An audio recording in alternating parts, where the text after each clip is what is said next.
Bien, estamos en Jeremías capítulo 33, vamos a leer del verso 1 al 3, que dice: vino palabra de Jehová a Jeremías la segunda vez, estando él aún preso en el patio de la cárcel, diciendo: así ha dicho Jehová, que hizo la tierra, Jehová que la formó para firmarla, Jehová es su nombre. Clama a mí, y yo te responderé, y te enseñaré cosas grandes y ocultas que tú no conoces. En este día vamos a estar compartiendo este, vamos a decir, clásico pasaje bíblico del Antiguo Testamento, que habla de una condición y una etapa del pueblo de Israel muy particular, y vamos a ver qué similitud tiene esta situación con nuestro entorno actual, que uno puede decir, bueno, pero es que hoy las cosas son diferentes. Las cosas son diferentes, el enemigo puede mutar, pero sigue siendo el enemigo, toma otra forma, toma otra manifestación. Cuando comparamos literalmente las vivencias del Antiguo Testamento a lo que es hoy, y lo vemos humanamente, vemos de que nosotros vivimos muchísimo mejor de lo que vivieron ellos. No obstante, hay cosas que tienen que ver con nuestra naturaleza que no han cambiado a lo largo de los siglos. En primer lugar, la necesidad del ser humano. Es decir, este clásico pasaje y clásica expresión, clama a mí. Y una promesa que dice aquí. Por cierto, la Escritura, toda la Biblia, contiene 7.492 promesas. Y aquí encontramos probablemente una de las más valiosas, de las 7.492 promesas. Y es precisamente que dice: yo te responderé. Tú puedes ver cuando estás tratando de comunicarte y de pronto vas caminando o vas en un vehículo y la señal se pierde, la vuelves a agarrar. Oye, ¿me escuchaste? No. Entonces, cuando nosotros nos desconectamos de la señal que viene de arriba, a buen entendedor, pocas palabras, cuando perdemos esa señal, vamos caminando en nuestro camino de la vida desorientados, confundidos. Como decimos aquí en el terruño, pues anda norteado. En realidad, como yo vengo de una ciudad, ahí no teníamos ni sur ni norte, o sea, uno se guiaba por otros parámetros. Aquí tuve que aprender dónde queda el norte, el sur y todo eso, no por el tipo de geografía y de costumbres. Pero en ciudades grandes uno se ubica por determinados barrios, características, ese tipo de cosas. Es decir, que este ejemplo que le estoy dando, vamos humanizando nuestro entorno. Y las señales que nosotros observamos son aquellas que nos resultan familiares a nosotros. Pero hay momentos en la vida que las señales familiares, es decir, aquello cercano, aquello que uno está acostumbrado, no son suficientes, o de pronto descubrimos que no son reales. Es decir, pero es que yo toda la vida me guié por esto. Bueno, si a esta altura de tu vida te diste cuenta de que ese no era el rumbo correcto, qué bueno. No sé si me estoy dando a entender. O sea, uno puede dar por seguro algo que creyó aún toda la vida y resulta en algún momento dado darse cuenta de que ese algo no es ni algo ni es nada.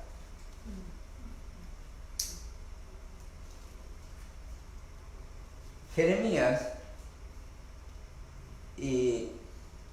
es un hombre que pasó por grandes tribulaciones. Cuando se analiza teológicamente este libro, solamente el intento de estudiarlo y de interpretarlo lleva a confusión al lector, porque el libro fue originalmente armado desordenadamente. Es lo mismo que tú vas tomando notas y vas juntando papelitos. ¿Dónde lo dejé? No lo encuentro. El que tú estás buscando. Haces notas para no olvidarte de algo, pero no llevas un orden en que tienes que llevar esas notas. Una nota de la nota. Sí, una nota de la nota. Entonces, este es el marco histórico de Jeremías en términos de un orden, pero lo que sí él tenía, podemos decir, una memoria espiritual. Es decir, saber cuál es el futuro, cuál es la voluntad de Dios. De pronto encontrarte en medio de una situación donde, como Jeremías, tenía que luchar en contra de la corriente. Oye, ¿por qué vas para ahí? Si todos van para allá. Pero nadie podía entender de los que están yendo para allá, o los que persisten, vamos a la figura propia de este contexto, los que se quedaban en Jerusalén iban a ser o muertos de hambre, o pasados por espada, o quemados vivos. Es lo que dice la Escritura. Entonces tenían que salir y indefectiblemente ir a la deportación. Los latinos que viven en esta parte del mundo y de pronto muchos de ellos carecen de la documentación necesaria local, temen a la deportación. Pero yo quiero que usted piense en algo. La deportación es sacar fuera a alguien. Deportar es como exportar. Pero la pregunta en el aire es, ¿se puede deportar al que no es de aquí? Es decir, la persona extranjera, los que hemos nacido en otras partes del mundo, y vinimos aquí, fuimos de alguna manera deportados. No me entiendan mal. Fuimos deportados por diferentes causas. Asuntos familiares, hostigamiento de alguna naturaleza, problemas financieros, buscando un futuro. Y cuando a veces se presenta el pensamiento de buscando un futuro, pienso si en realidad estoy buscando un futuro o quiero borrar el pasado.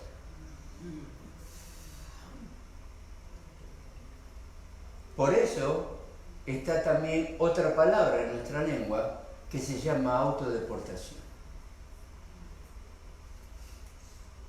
Y es cuando uno mismo se va.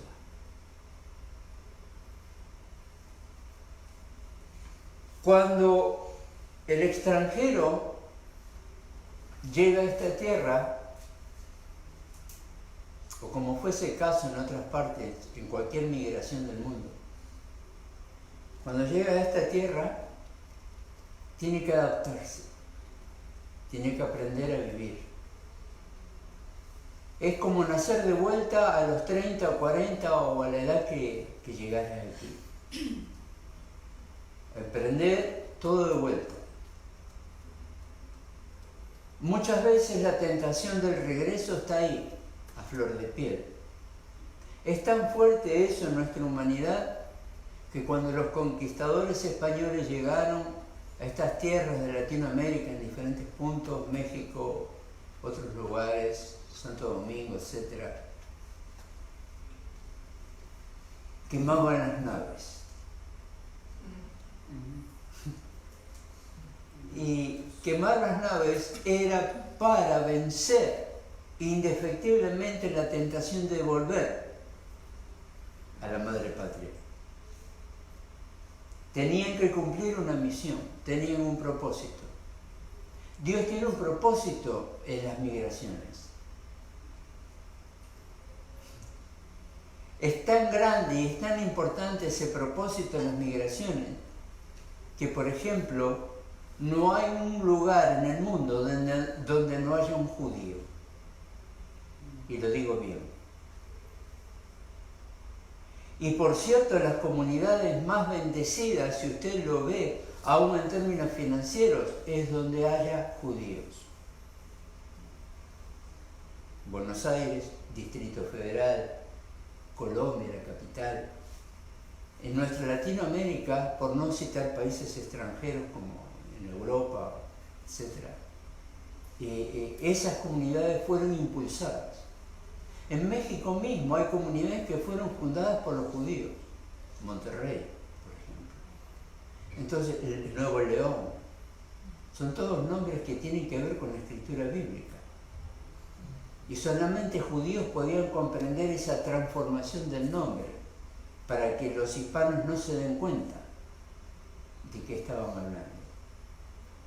Dios tiene propósitos que solamente es entendible para aquellos que conocen la voz de Dios, o sea, su palabra. Entonces, las migraciones tienen propósito. Tu vida que te trajo a este país es evidente que tiene un propósito. Dios tiene un propósito también para ti. Si tú no sabías por qué salías, en el fondo de tu corazón, tal vez, pero hay esa sombra de duda. Si tú no sabías por qué salías, ni tampoco por qué llegaste, estoy seguro que el día que tú recibiste a Cristo y empezaste a caminar en sus caminos, se empezó a revelar una nueva visión en tu vida de por qué estás aquí. En lo particular, como diría el apóstol Pablo, si algo bueno tengo es Cristo, y a Cristo lo conocí aquí, a los 7 días de llegar, hace cerca de 30 años. Entonces, cuando este pueblo fue deportado, era para que perdure, porque los que se quedaron en Jerusalén iban a ser muertos. 2 años estuvieron rodeados por los babilónicos en la ciudad de Jerusalén y no podían ni entrar ni salir. Hay partes de la historia que no nos da tiempo para ver, pero llegaron a situaciones que se comían a los recién nacidos. Se practicó el canibalismo en aquella época. Entonces, Dios tenía un propósito. Y Dios actúa pensando, muchas veces actúa pensando en generaciones enteras. Jeremías estuvo 40 años en la deportación. Es una generación. Actualmente las generaciones se miden entre 30 y 35, en la antigüedad se medían hasta 40 años. Entonces, hubo que pasar una generación. ¿Por qué una generación? ¿Por qué una generación tenía que desaparecer? Porque habían sido rebeldes. O sea, Jeremías, que vivió muchos años, Dios le dio el privilegio de vivir y de coexistir con la generación siguiente y trabajar con ellos para educar a un pueblo que era rebelde. No querían nada de Dios. Eran gente idólatra. Fabricaban sus propios dioses. Tomaban también los dioses de los lugares de esa tierra, donde estaban. Dioses paganos, idolatría.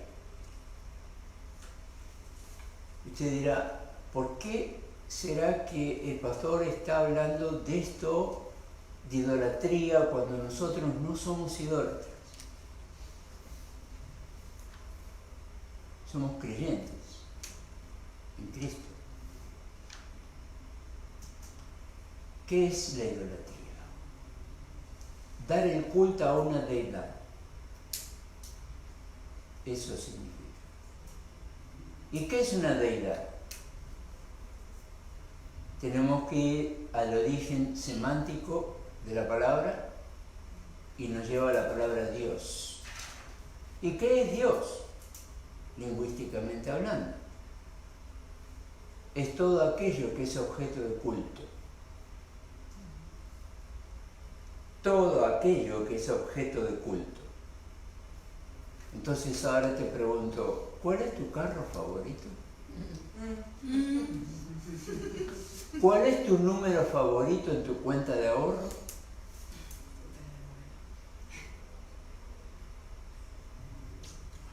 ¿Cuál es tu lugar favorito para la futura casa que quieres comprar? ¿Cuál es tu equipo favorito? Por el cual puedes dejar todo ese día. Y haces una fiesta para esa celebración. Claro, no te sientes solo porque hay 300 millones de habitantes que están celebrando la misma fiesta. Me decías que tú no eres idólatra. De eso se trata. ¿Has entendido qué es ser idólatra? Entonces, tenemos que darnos cuenta que las generaciones cambian, y eso está hablando de nosotros. De que si nos asombramos de los judíos que teniendo el Dios de la gloria, el Dios creador del universo entero, doblaron rodillas a los Baales. La palabra Baal, en la lengua antigua, significa Señor. Es como no hace muchos años, el Señor de los lagos, el Señor de las montañas, el Señor de... Es todo idolatría. Porque somos tan humanos de que creemos lo que vemos. Aún lo que te hacen imaginar que lo estás viendo. No quiero entrar en otro tema, y me disculpan si voy a hacer una mención de esto. Recientemente, días o algunas semanas atrás, se puso muy de manifiesto a nivel nacional en este país la existencia y persecución de supuestos ovnis. La Escritura no habla de ellos. Algunos tratan de asociar algunas cosas de Jeremías y eso con eso. Sé en el Dios que creo. Amén. En el único Dios, el creador del cielo y de la tierra. Amén. Dios no es un ser humano para que tenga cositas escondidas.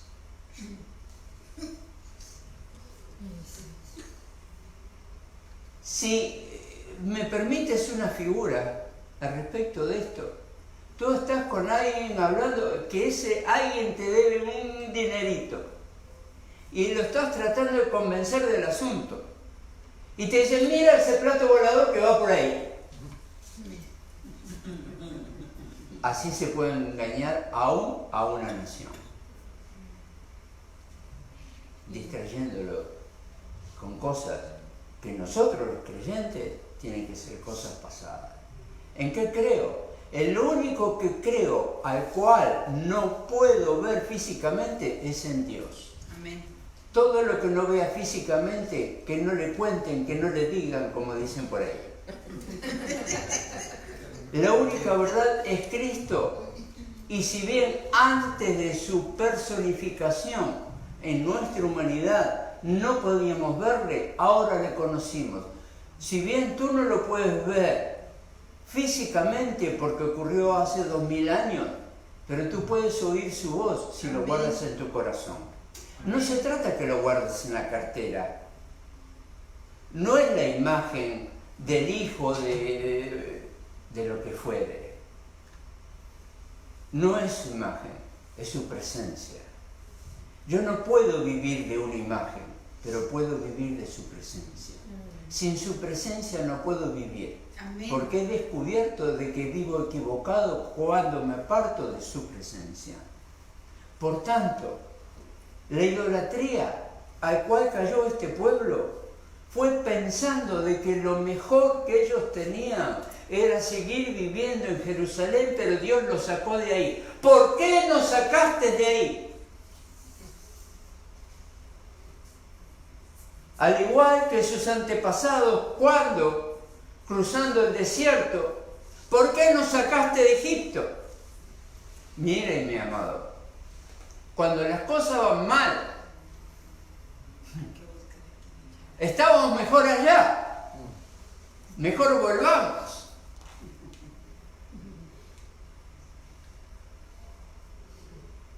Cuando es Dios que te trajo y con un propósito, tu tierra es donde estás. Amén. Si ustedes me permiten, quiero hacer una figura con una ilustración de una amistad de hace muchos años. Una familia también de origen italiano. Y sus padres, ya grandes, volvieron a Italia. Volvieron. Con la intención de trabajar un par de años y agarrar la jubilación, ya que es una excelente jubilación en ese caso. Entonces, llegaron allá y solo tenían que trabajar 2 a 3 años como mucho. Y cobrar el 100% de jubilación. Nadie les dio trabajo en ese tiempo. Ustedes no son de acá. Vuélvete a tu país, Argentina. Pero es que nacimos aquí, en Italia. No, ustedes no son de aquí, váyanse. No hay trabajo.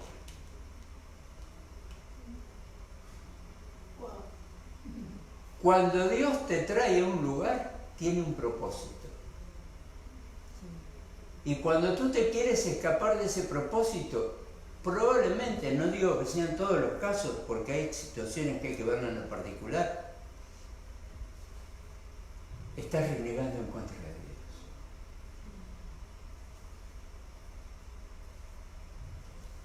Tanto es así que un día Dios les tuvo que decir a su pueblo, no digáis que todo tiempo pasado fue mejor.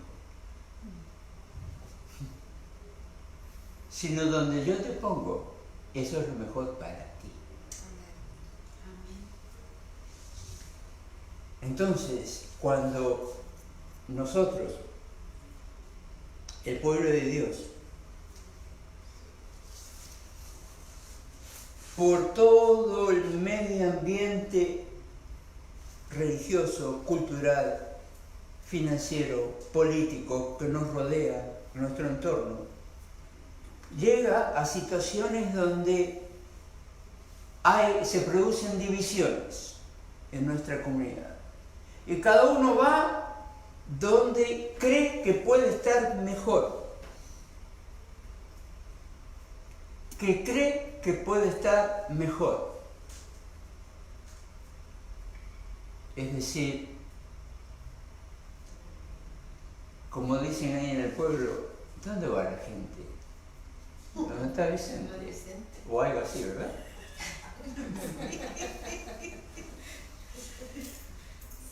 A veces escucho gente hablar de X iglesia en otro estado donde llenan un estadio completo de miles de personas, pero no cuenta nadie que a causa de ese movimiento cerraron 170 iglesias. Entonces la gente quiere ir donde siente que hay algo o alguien victorioso. Y quiere que se le pegue eso.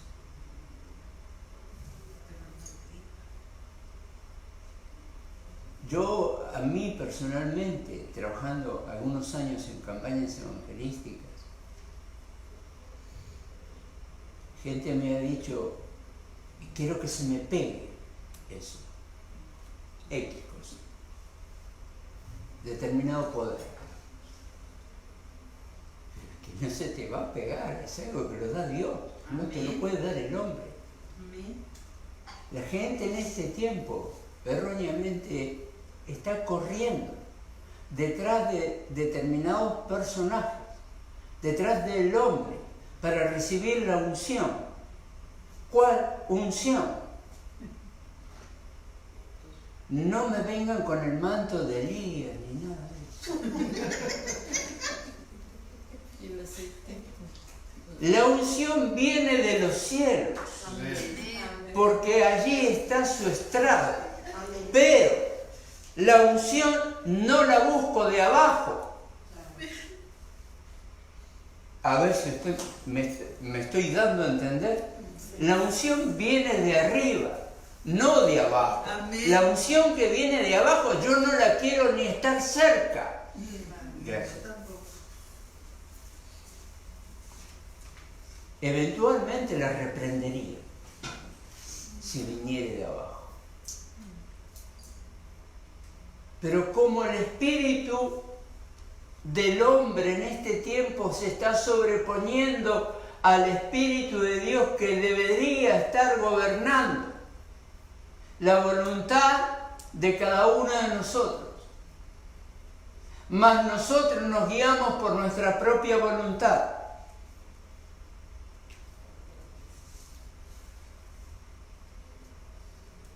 Tal vez puede pasar por su mente, nos hace falta un Jeremías.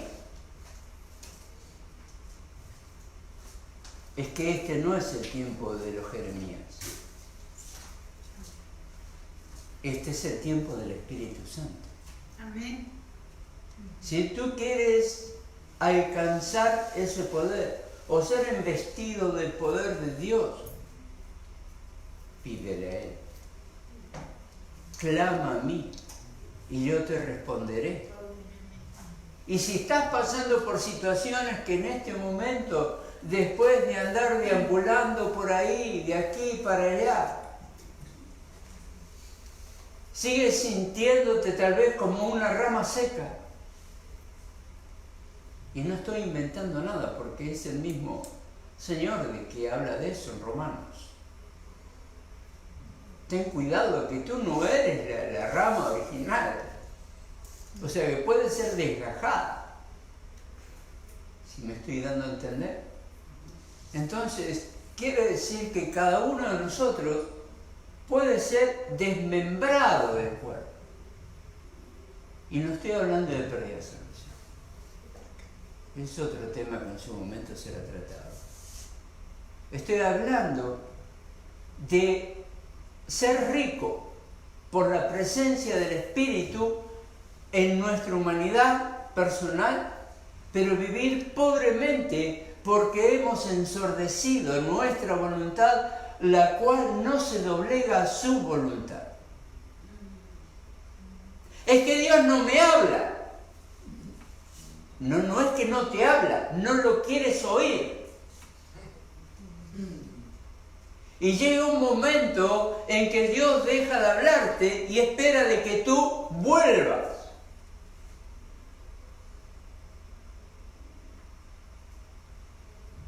Cuando hay un amigo, una amistad, no voy a hablar de matrimonio. Y alguien te deja de hablar, debe tener algún motivo. Si sé que está bien, que no le pasa nada, no está en el hospital, nada de eso, pues de tener su motivo. Yo no soy de insistir, sino dejar el espacio para que cada uno actúe, reaccione, o como fuese la ocasión. Es decir, ahí lo dejo. Dios actúa de esa manera. Si tú quieres tener trato con Él, Él siempre está listo. Él siempre te va a recibir. Entonces, necesitamos nosotros oír la voz. En el caso de este contexto bíblico de Jeremías,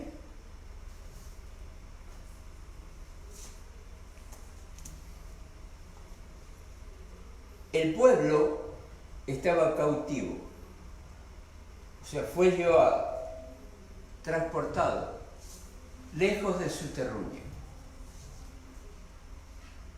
Es decir, bueno, no tiene nada que ver conmigo eso.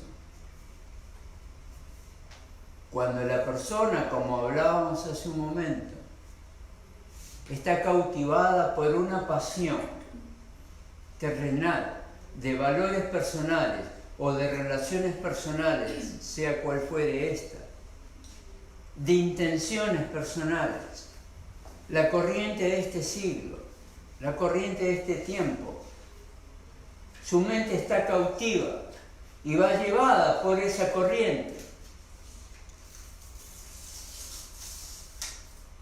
Cuando eso ocurre, la persona está cautiva y puede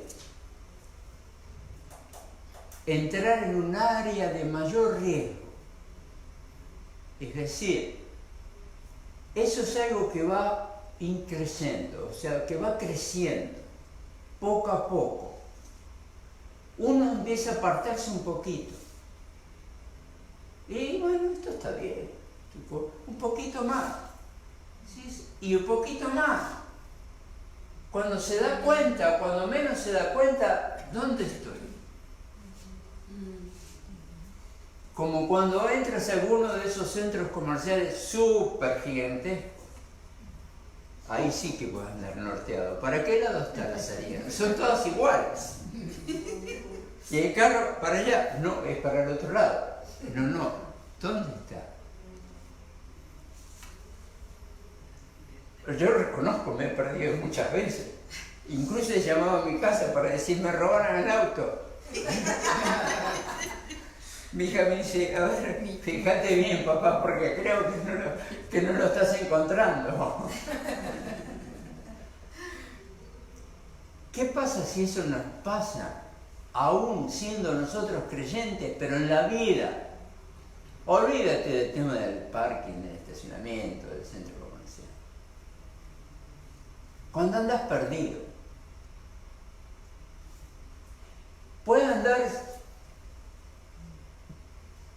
Vuelvo a la figura. Tú puedes andar tan perdido que no solo que no lo encuentras en el carro, sino que te vuelves caminando a tu casa pensando que no lo trajiste. Que ya es peor. Es decir, cuando me alejo de Dios, vienen preguntitas clásicas que representan esa duda fatal. ¿Soy realmente hijo o hija de Dios? ¿Soy salvo? Después viene ya avanzando, ¿no?, la pregunta de, ¿se puede perder la salvación?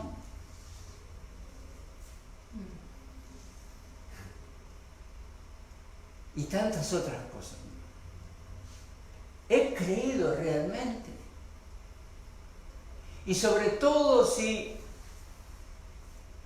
visitas esos lugares ya referidos, donde solo se busca la emoción de la gente, es fácil una prédica emotiva, porque somos seres emocionales.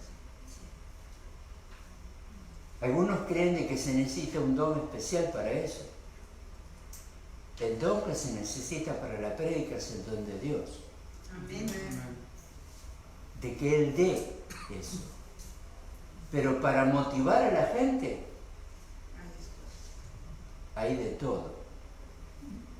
El problema es que la gente que anda perdido en el parking de la vida, cualquier audio que escuche y le dice, este es el lugar, este es el camino, o tú puedes ser todo lo que quieres ser, ya lo tengo.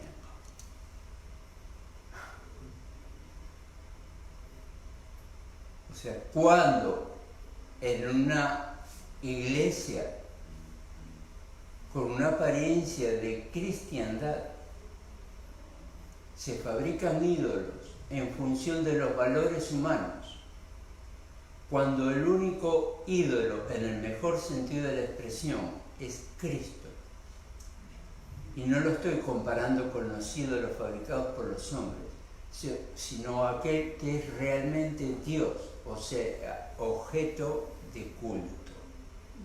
Es a Cristo, el Señor, al único que le debemos el culto. Y nosotros debemos de estar congregados donde se ensalza el nombre del Señor. Amén. No el nombre del hombre.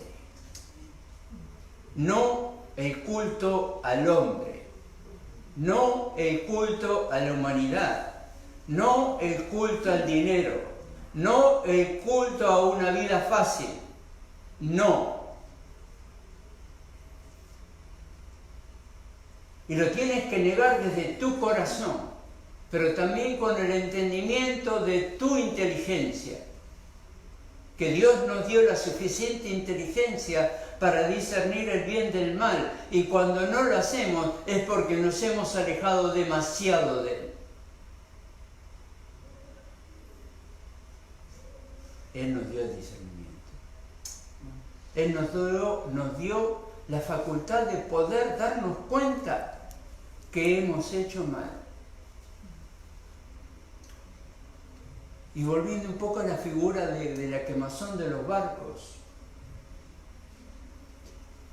para que volviera una nueva misión desde España a América, pasaba un promedio de 4 años en aquel tiempo. Entre 3 a 6 meses, los que habían llegado a las tierras de nuestra América ya se querían volver. Por eso quemaban los barcos. De donde yo vengo se hizo tan popular ese dicho de que de pronto nos quedó, cuando a veces alguien me pregunta, ¿y no vuelves a tu país? No, quemamos los barcos. Dios me trajo con un propósito. A los 7 días me convertí y me llamó al ministerio. Entonces, a los 7 días de llegar.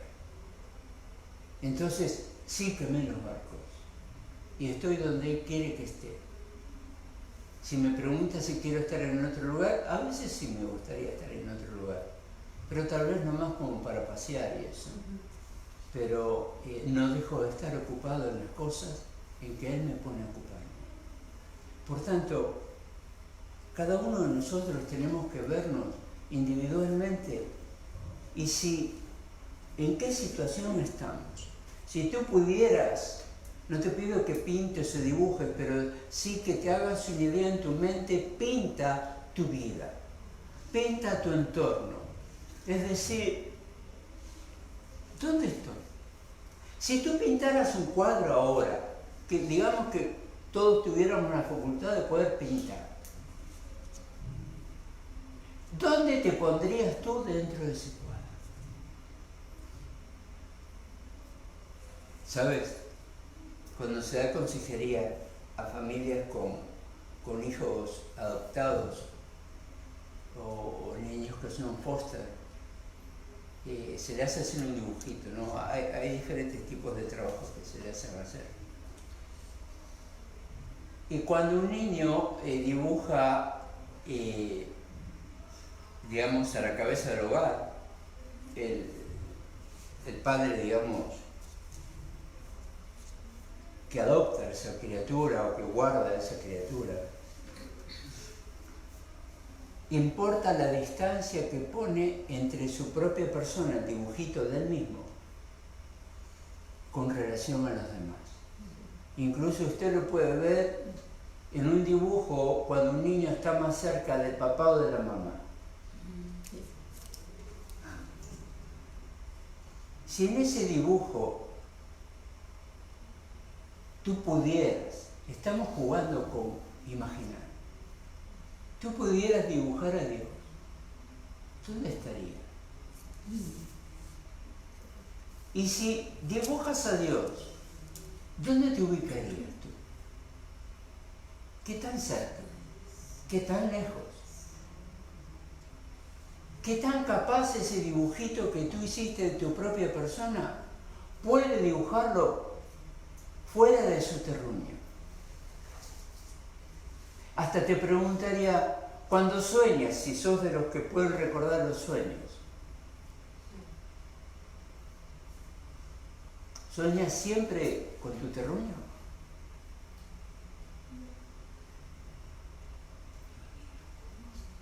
¿Dónde estás ubicado cuando sueñas? ¿Dónde están los deseos de tu corazón? ¿Dónde están tus pesares? ¿Cómo dibujarías tus pesares? ¿Qué lugar le estás dando en tu corazón en este momento de esta etapa de tu vida? 40 años, Jeremías. Después de 40 años fue cuando Dios más lo levantó. Hay un tiempo para todo. Amén. ¿Por qué esos 40 años? Era que Él tenía que esperar 40 años, es decir, te voy a dejar ahí hasta que yo te diga. ¿Por ti? No. No era por Él. Era por el entorno. Lo guardó a Él. Lo protegió a Él. Él se quejaba. Aquí dice la historia que leímos, estaba en el patio de la cárcel. Dios lo estaba guardando. Si no estuviera en el patio de la cárcel, estaría muerto. Entonces Dios te puede tener en el lugar que Él quiere tenerte, que es necesario que estés, hasta que llegue el tiempo que se cumpla la parte que viene para tu vida, en donde tú tienes que no caminar por inercia. O sea, no que te lleve la corriente, sino tener la facultad de discernir y decir, este es el tiempo de Dios para mi vida. Malo es cuando uno se pasa la vida o muchos años esperando el tiempo de Dios. No, no es todavía. No, falta para eso. No, no estoy listo. ¿Cómo es que Dios te tiene que hablar? ¿Cómo es que Dios tiene que tratar de convencerte? ¿Qué tan profundo tú quieres caer?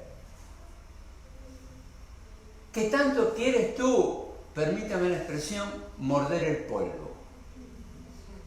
¿Qué tanto tú necesitas lamentarte de tu propia situación? Porque dice aquí la Escritura que estaban cautivos. Cautivo. No, pero es que un judío le dijo a Jesús, nosotros nunca fuimos esclavos. Qué mala memoria que tenía. ¿Por qué tenía esa mala memoria? Porque era religioso, pero no en el buen sentido religioso, sino en el mal, donde adoran la religión, no al Dios de la religión. Los judíos adoraban al templo. Mira este templo hermoso. Adoraban y juraban por el templo. Entonces, cuando nosotros comprendemos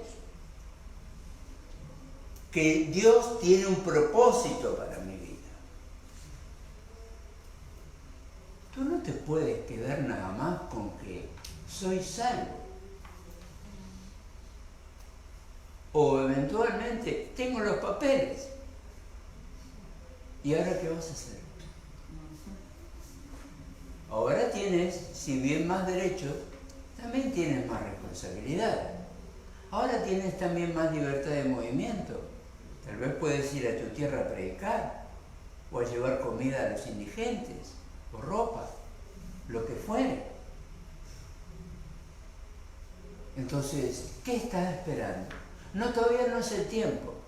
El tiempo se está terminando, mi hermano. El tiempo se está terminando.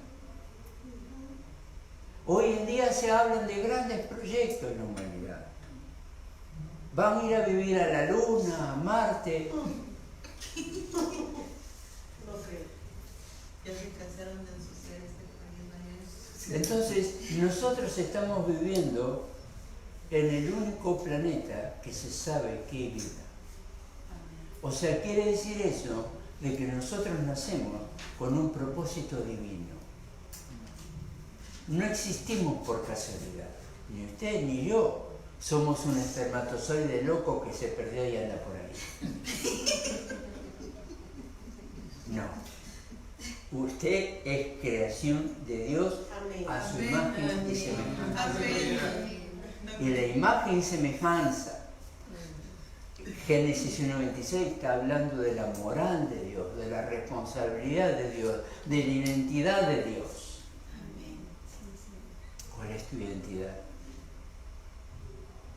Argentino, colombiano, mexicano, nicaragüense, nada. Pablo dice: a los griegos me hago griego, a los judíos me hago judío. A los mexicanos me hago mexicano. Entonces, ¿qué? Nuestra nacionalidad no es de aquí ahora. Tú entraste al reino. Tal vez fuiste deportado. Él te sacó de eso. Él te salvó de la muerte. ¿Pero qué tiene que ver eso con mi vida pasada? ¿Sabes por qué? Sobre todo, si tú realmente conociste a Cristo aquí, tal vez allá donde estaba, jamás lo hubieras conocido. Amén.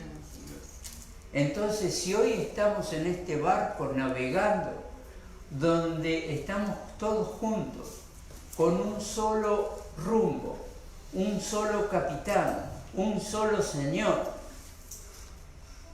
entonces tenemos que mantener la unidad y también trabajar para el crecimiento de esa unidad.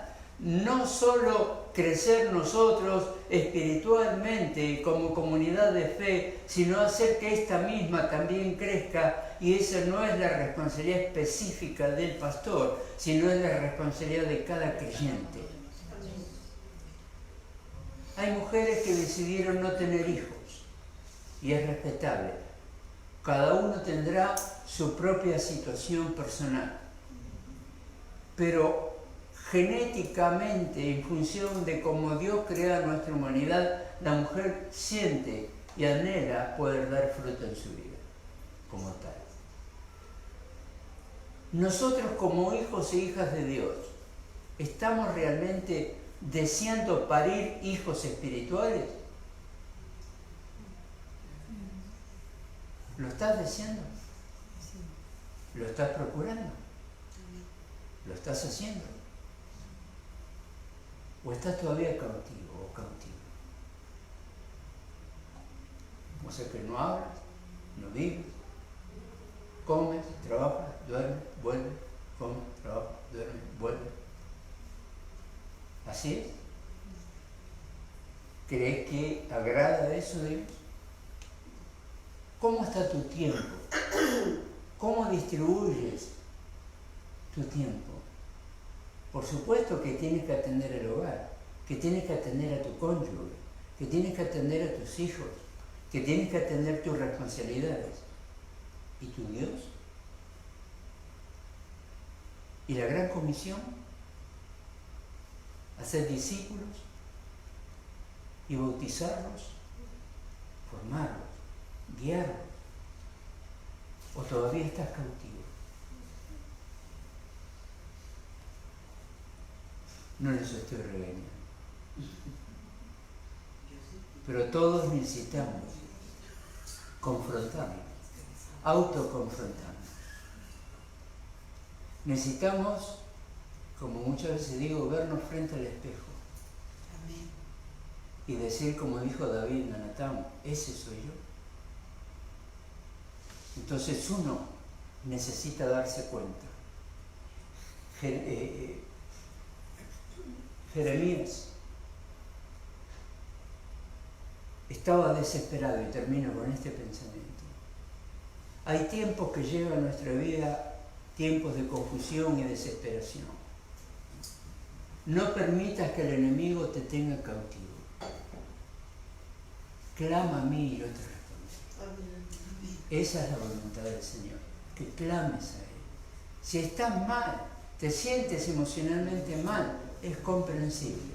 Todos pasamos por prueba. Clama a Él. Amén. Amén. Vamos a orar.